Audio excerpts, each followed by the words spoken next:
Chapter 1. Welcome to the Sunset Hollow Inn. I never expected to end up in a place like this. When I left Chicago, I was looking for a fresh start, something quiet, far from the noise and chaos of the city. The job at Sunset Hollow Inn seemed perfect. An old hotel nestled in the mountains of Vermont, promising peaceful days and quiet nights. I figured it would be easy work, checking in guests, answering phones, and keeping the place tidy. I was wrong. The inn itself was beautiful in a rustic, eerie kind of way. It sat at the edge of a dense forest, its wooden frame weathered by years of harsh winters. The exterior was painted a deep shade of red, almost the color of blood, with ivy crawling up the sides. The sign out front, hand-carved in weather-beaten red, Sunset Hollow Inn, 1898. The moment I stepped inside, I noticed the smell. It wasn't unpleasant, but it was distinct. A mix of old wood, lavender, and something metallic. The lobby was cozy, with a large stone fireplace and antique furniture that looked like it belonged in a different century. There was a front desk, a spiral staircase leading to the upper floors, and a door behind the counter that led to the staff quarters. "Welcome to Sunset Hollow," came a voice from behind me. I turned to see an older woman with sharp features and piercing blue eyes. Her name tag read Eleanor, and she carried herself with the kind of authority that made me stand up a little straighter. "I'm Claire," I said, extending my hand. "The new night clerk." Eleanor's handshake was firm. "We're glad to have you. It's been quiet lately. Not many guests this time of year." She led me through a quick tour of the inn, showing me the dining room, the kitchen, and the guest rooms on the first floor. Each room had a name instead of a number. The Maple Room, the Birch Room, the Willow Suite. Everything about the place felt like stepping back in time. "The most important thing to remember," Eleanor said as we returned to the front desk, "is that guests come and go. They don't always check out in person. If someone leaves their belongings behind, pack them up and leave them in the lost and found. The housekeeper will handle it from there." Something about the way she said it sent a chill down my spine. I nodded, brushing off the feeling. Maybe it was just nerves. My first night at the inn was quiet. Too quiet. The grandfather clock in the lobby chimed at every hour, its deep, resonant toll echoing through the empty halls. I busied myself with paperwork, checking the reservation list, and familiarizing myself with the layout of the inn. By midnight, I was starting to relax. That's when the phone rang. I jumped, nearly knocking over a stack of guest forms. The sound echoed through the empty lobby, startling in the stillness. I picked up the receiver. "Sunset Hollow Inn, this is Claire." There was silence on the other end. I frowned, glancing at the clock. 12:03 nachts. "Hello." Still nothing. Just the faint sound of static. I hung up, my heart pounding a little harder than I'd like to admit. It was probably just a prank call. Or maybe a wrong number. Either way, I told myself to shake it off. At 2 a.m., I heard footsteps. They were soft, almost imperceptible, but unmistakable. They echoed down the hallway leading to the guest rooms, each step slow and deliberate. I stood up, grabbing the flashlight from the desk drawer, and made my way toward the sound. "Hello," I called out, my voice echoing in the quiet. No response. I walked down the hallway, the beam of my flashlight cutting through the darkness. The rooms were all closed, their wooden doors heavy and unyielding. I checked each one, making sure they were locked. When I reached the end of the hall, I turned to head back. That's when I saw it. A suitcase. Sitting outside the Willow Suite. I frowned. There hadn't been any check-ins tonight. The reservation list was empty. I approached the suitcase cautiously, noting the old-fashioned leather exterior and brass buckles. There was no name tag, no indication of who it belonged to. The door to the Willow Suite was slightly ajar. "Is anyone there?" I asked, my voice trembling slightly. No answer. I pushed the door open, shining the flashlight inside. The room was empty. The bed was neatly made, the curtains drawn, and the air smelled faintly of lavender. But there on the nightstand was a pocket watch. It was open, the hands frozen at 12:03. A chill ran down my spine. I reached out to touch it, but the moment my fingers brushed the metal, the grandfather clock in the lobby chimed again. Once, twice, 3 times. I backed out of the room, my heart racing. When I turned to leave, the suitcase was gone. Back at the front desk, I tried to calm myself. It was late. I was tired. Maybe I was imagining things. Then the phone rang again. With shaking hands, I picked up the receiver. Sunset Holoin. This time there was a voice. "Did you find it?" The line went dead. Chapter 2: Whispers in the Halls. The following morning, the events of my first night at the Sunset Holoin lingered in my mind like a bad dream. I couldn't shake the image of the suitcase outside the Willow Suite or the pocket watch frozen at 12:03. And that voice on the phone, it was etched into my thoughts. "Did you find it?" I told myself it was just a prank. Maybe a guest had slipped in without checking in, and the phone call was some weirdo trying to spook me. Still, a gnawing sense of unease followed me throughout the day. Eleanor was already at the front desk when I arrived. She gave me a brief smile but said nothing about the previous night. I considered mentioning the strange occurrences, but something held me back. Maybe I was being paranoid. "Anything unusual happened last night?" she asked, her tone casual. I shook my head. No, nothing out of the ordinary. A lie. But I wasn't ready to sound crazy. The day passed uneventfully. I busied myself with cleaning and organizing the desk, trying to push away the lingering anxiety. By the time the sun dipped behind the mountains, casting long shadows across the lobby, I was feeling slightly more at ease. That didn't last long. Around 9 p.m. I heard the first sound. It was faint at first, a distant tapping echoing through the empty halls. I froze listening. The sound was rhythmic, steady, and coming from upstairs. Taking a deep breath, I grabbed my flashlight and headed toward the source. As I climbed the spiral staircase, the tapping grew louder, more insistent. It led me to the Willow Suite. The door was closed, but a chill ran down my spine as I approached.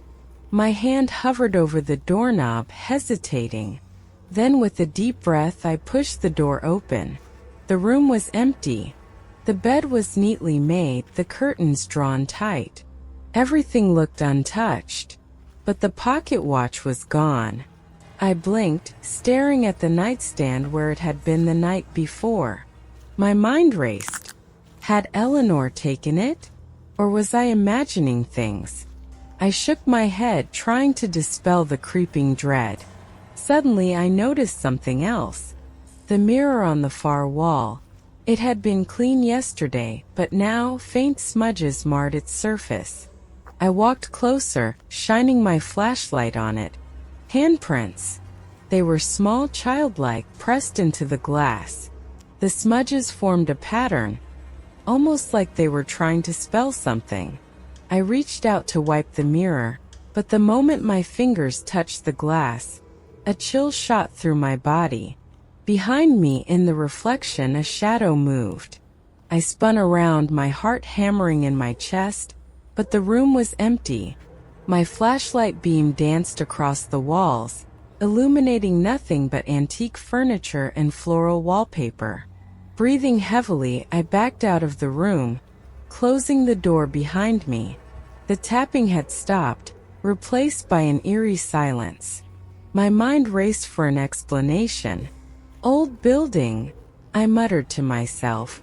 Creaking floors. Drafts. Nothing to be afraid of. But deep down I didn't believe it. The next day I couldn't stop thinking about the handprints. I decided to ask Eleanor about the history of the Willow Suite. Eleanor, I began, trying to sound casual. Has anyone ever mentioned strange things happening in the Willow Suite?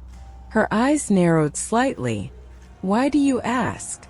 I shrug. Just curious. It feels different in there. Eleanor tapped her fingers on the desk, considering her words. That room has a history. People say it's haunted, but I've never believed in that nonsense. Haunted? She nodded. Years ago, a family stayed there. The parents left early one morning to go hiking, and when they returned, their daughter was gone, vanished without a trace. The room was locked from the inside, and the windows were sealed. A chill ran down my spine. They never found her? Eleanor shook her head. The case went cold. Some say she's still here, trapped in the inn. I swallowed hard. And the guests? Do they ever mention anything unusual? Eleanor hesitated, then gave a small nod. Some do. They report hearing footsteps at night, or seeing shadows move in the mirrors. But we've never had any proof. Just stories. I nodded, my mind racing. Maybe it was just old folklore passed down over the years. Or maybe there was some truth to it. That night I sat at the front desk watching the clock tick toward midnight. The lobby was quiet, the fire in the stone hearth crackling softly. I kept glancing toward the spiral staircase, half expecting to hear the tapping again. At exactly 12:03 the phone rang. My heart skipped a beat as I picked up the receiver. Sunset Hollow Inn. This is Claire. Silence. I clenched the phone tighter. Hello. A faint whisper crackled through the static. She's waiting. The line went dead. I slammed the phone down, my hands shaking. The grandfather clock chimed, the deep toll echoing through the empty inn. I stood there, paralyzed, as the shadows in the lobby seemed to stretch and twist. Out of the corner of my eye, I saw movement. I turned toward the staircase, my flashlight trembling in my grip. At the top of the stairs stood a figure. A little girl, dressed in an old-fashioned nightgown, her hair tangled and her eyes wide with fear. She stared at me for a long moment before whispering, "Did you find it?" The flashlight slipped from my hand, clattering to the floor. When I looked up again, she was gone. Chapter 3: Shadows Unveiled. I couldn't shake the image of the little girl from my mind. Her pale face, wide eyes, and whispered question haunted my thoughts. Did you find it? What was it? And why did she want me to find it? I spent the following day trying to focus on my work, but everything felt off. The inn seemed darker, colder, as if it was holding its breath. Eleanor noticed my distraction but didn't press me about it. She just gave me that knowing look, like she understood more than she was letting on. By evening, I knew I had to find answers. Ignoring my growing fear, I decided to explore the Willow Suite again. This time I needed to be thorough. I waited until after sunset, when the inn was quiet and empty. The air felt thick with tension as I climbed the spiral staircase, my flashlight in hand. The tapping sound started again, soft and rhythmic like a heartbeat. It led me straight to the Willow Suite. When I opened the door, the room was exactly as I had left it, but the atmosphere felt heavier, oppressive. The air smelled faintly of lavender, mixed with something metallic. I scanned the room, my flashlight catching on the mirror. The handprints were still there, more pronounced now, their shapes twisting into a word. Help! A chill ran down my spine. My hand shook as I approached the mirror. I traced the word with my finger, the glass icy cold to the touch. Suddenly, a voice whispered behind me, "She's trapped." I spun around, my flashlight trembling. No one was there, but the whisper lingered, echoing in my mind. I knew then that this wasn't just a haunting. Someone, or something, was calling out to me. The tapping resumed, louder and faster. It was coming from behind the wardrobe. I hesitated for a moment before stepping closer. The old wooden wardrobe loomed over me, its dark surface reflecting the beam of my flashlight. With trembling hands, I pulled open the doors. Inside was a small compartment, hidden behind the hanging coats. And there, nestled in the darkness, was a leather-bound journal.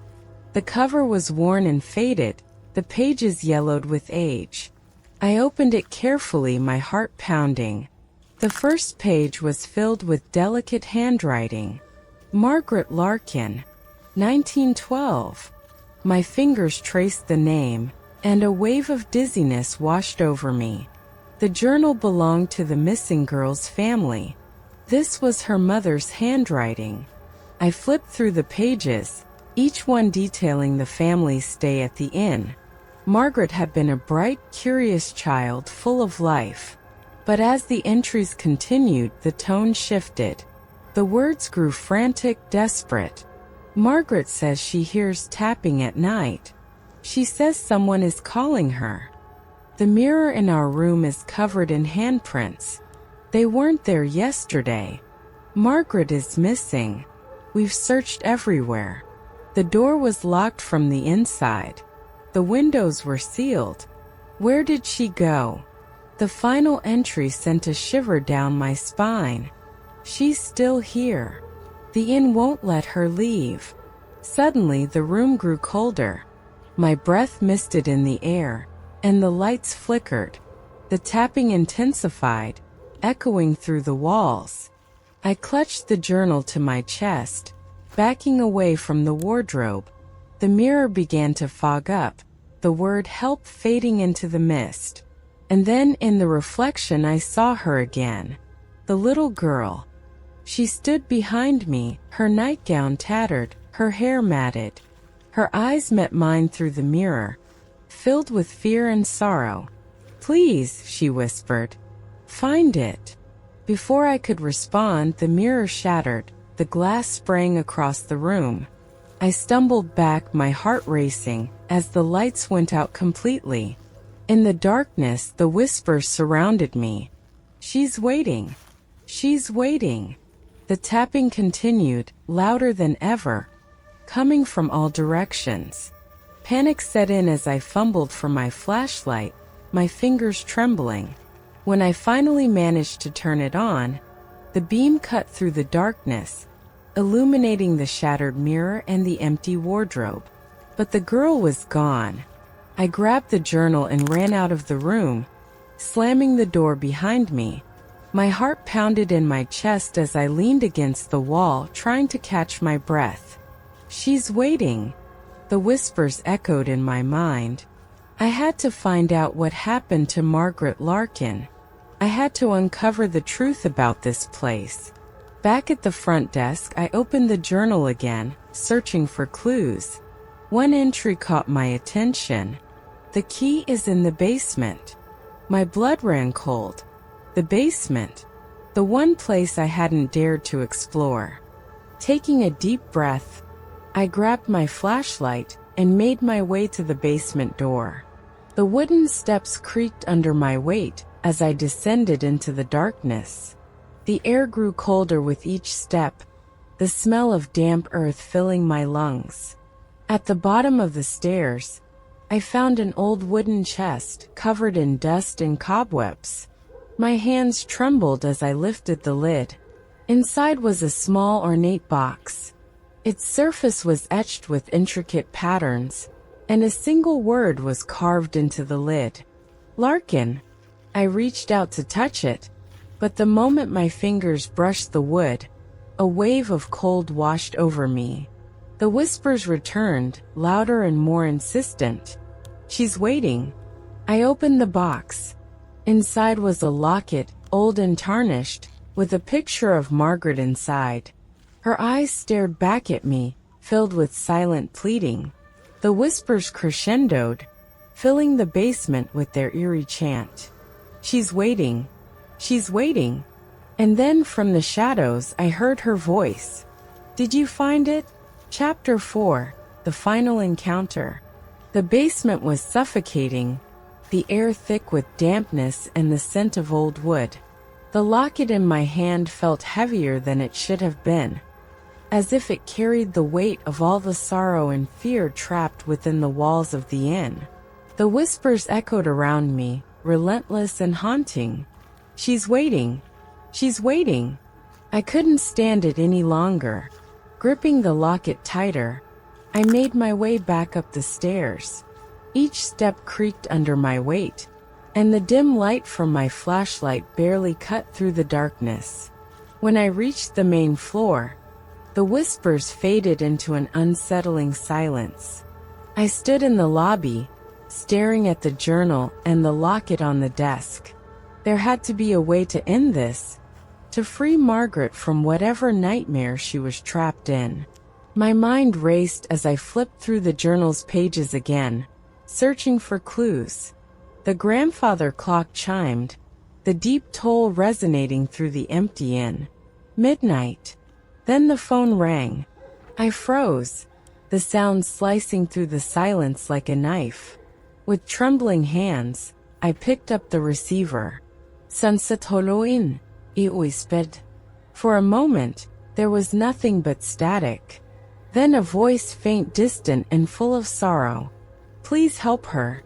The line went dead. A chill ran down my spine. I grabbed the locket and the journal, determined to find the willow sweet once more. The tapping had resumed, guiding me up the spiral staircase. It echoed through the halls, steady and rhythmic like a heartbeat. When I reached the suite, the door was wide open. The air inside was colder than before, and the scent of lavender was stronger, mingled with the metallic tang of blood. Margaret, I called out, my voice trembling. The room was empty, but the mirror had repaired itself. Its surface gleamed, reflecting my wide, fearful eyes. As I approached, the glass fogged up again, and a single word appeared. Find. My reflection shimmered, and suddenly, I wasn't alone. Margaret stood behind me in the mirror, her pale face twisted with fear and sadness. You have to find it, she whispered, her voice echoing in the stillness. Find what? I asked, my voice cracking. She pointed to the locket in my hand. The key. It's hidden where she was taken. The whispers grew louder, swirling around me. I clutched the locket, trying to focus on Margaret's words. Where were you taken? I asked, desperate for answers. Before she could respond, the mirror shattered again, shards of glass flying through the air. I shielded my face, my heart pounding in my chest. When I lowered my hands, the room was empty once more. But the whispers hadn't stopped. She's waiting. She's waiting. I ran out of the suite, the locket clutched tightly in my hand. The tapping followed me down the stairs, relentless and insistent. I knew where I had to go. The basement. I descended the steps once more, the old wood groaning under my weight. The air grew colder with each step, and the whispers crescendoed into a deafening chant. She's waiting. She's waiting. At the bottom of the stairs, the ornate box was still sitting on the chest. I placed the locket inside, and as soon as it clicked into place, the whispers stopped.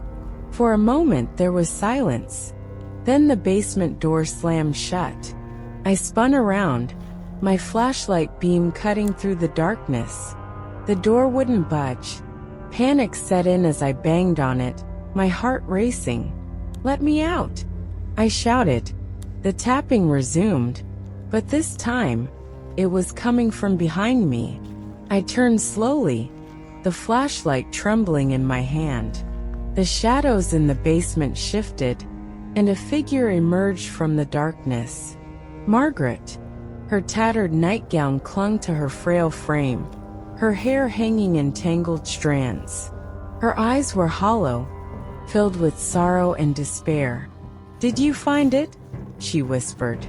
I think so," I stammered, holding up the journal. "Is this what you need?"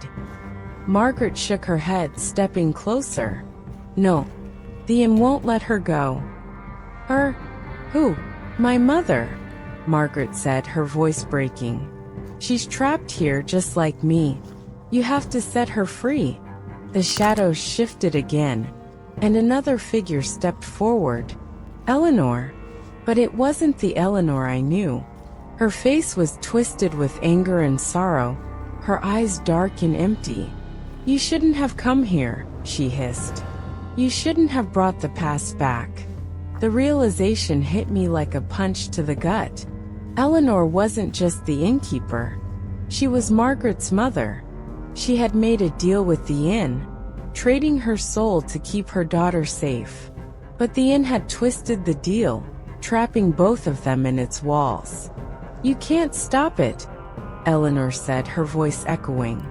"The inn will always need a keeper." Margaret reached out to me, her hand cold and trembling. "Please, set us free." With shaking hands, I opened the journal to the final entry. The words blurred before my eyes, but one phrase stood out. "Burn it." I looked at Margaret, then at Eleanor. The locket, the journal, the inn, they were all connected. If I destroyed them, maybe I could break the curse. Without hesitation, I grabbed the journal and ran back up the stairs. The basement door flew open, and the whispers followed me as I sprinted to the lobby. The fire in the stone hearth crackled, casting long shadows across the room. I threw the journal into the flames, followed by the locket. The whispers turned into screams, echoing through the inn. The walls trembled, the lights flickered, and the air grew thick with smoke. Margaret appeared beside me, her eyes filled with gratitude. "Thank you," she whispered. As the inn crumbled around me, I ran out into the night. The whispers faded, replaced by the sound of the wind through the trees. When I looked back, the sunset hollow inn was gone. And so was Margaret. Chapter 5, Echoes of the Hollow. When the smoke finally cleared, I stood outside, breathing in the cold night air. The sunset hollow inn was gone. Nothing but rubble and ashes remained where it once stood. The whispers had faded, but their echo lingered in my mind, like the remnants of a nightmare I couldn't wake up from. Margaret was gone too. Her sorrowful face haunted my thoughts, along with the last words she had whispered before disappearing into the mist. "Thank you." I walked through the debris, kicking aside charred pieces of wood and broken stone. There was no sign of the ornate box, the locket, or the journal. It was as if they had never existed. But the air felt different, lighter somehow, free of the oppressive weight that had hung over the inn for so long. I wanted to believe it was over, that Margaret and her mother were finally at peace. I wanted to believe I was free. A few days later, I left Haven. The townspeople barely noticed my departure, which didn't surprise me. The inn had been a part of their lives for generations, and its destruction was already becoming a ghost story, something whispered about but never truly acknowledged. I settled in a small town in upstate New York, hoping to put everything behind me. I found a job at a local bookstore and rented a modest apartment. Life seemed to return to normal, but the shadows of Sunset Hollow never truly left me. At night, I would wake to the sound of tapping, soft, rhythmic, like a heartbeat echoing through the walls. Each time, I told myself it was just the old pipes or the wind rattling the windows. But deep down I knew better. One evening, as I was closing up the bookstore, the phone rang. It was late, and we rarely received calls at that hour. Hesitating for a moment, I picked up the receiver. "Ridgeway Books," I said, my voice steady. There was silence on the other end, followed by a faint crackle of static. My heart began to race. "Hello," a familiar voice whispered through the line, soft and sorrowful. "Did you find it?" The phone slipped from my hand, clattering to the floor. I backed away, my chest tightening as the words echoed in my mind. "No," I whispered to myself. "It's over. It's supposed to be over." But the tapping started again. The next morning, I found a package waiting outside my apartment door. It was wrapped in brown paper, tied with a piece of string. My hands trembled as I picked it up, dread settling in my stomach. I knew what was inside before I even opened it. The locket. It gleamed in the morning light, tarnished and old, but unmistakable. The ornate box sat beneath it, the patterns etched into the wood as clear as the day I had first seen it. A note was tucked inside the box, written in delicate handwriting I recognized all too well. "The inn may be gone, but the hollow never truly fades. The keeper must remain. Pass it on, or bear the burden." I stumbled back, dropping the box and the locket onto the floor. My mind raced with thoughts of Margaret, of her mother, of the countless souls trapped within the inn's walls. Had I truly set them free? Or had I simply taken their place? The tapping grew louder, echoing through the apartment. I pressed my hands over my ears, trying to block it out, but it was relentless. Each knock sent a shiver down my spine, reminding me of the inn's final warning. The keeper must remain. Over the next few days, the tapping followed me everywhere. At work, at home, even in my dreams. I couldn't escape it. The locket never left my sight, no matter how many times I tried to get rid of it. I tossed it into the river, buried it in the woods, left it on a stranger's doorstep. It always came back. The whispers returned too, growing louder with each passing night. "She's waiting. She's waiting." I knew what I had to do. The note had been clear. Pass it on or bear the burden. But I couldn't bring myself to do it. I couldn't condemn someone else to this nightmare. The thought of another person suffering as I had was unbearable. So I became the keeper. The tapping never stopped. It followed me through the years, a constant reminder of the curse I carried. The locket remained with me, a silent witness to my descent into isolation and despair. Sometimes I would hear Margaret's voice in my dreams calling out to me, "Did you find it?" Each time I would wake in a cold sweat, the locket resting on my nightstand, gleaming in the moonlight. The whispers never faded, and the tapping never ceased. The hollow had claimed me, just as it had claimed Margaret and her mother. And I knew that one day someone would find the locket. Someone would hear the whispers. Someone would answer the call. The cycle would begin again. Because the hollow never truly fades. And the keeper must remain.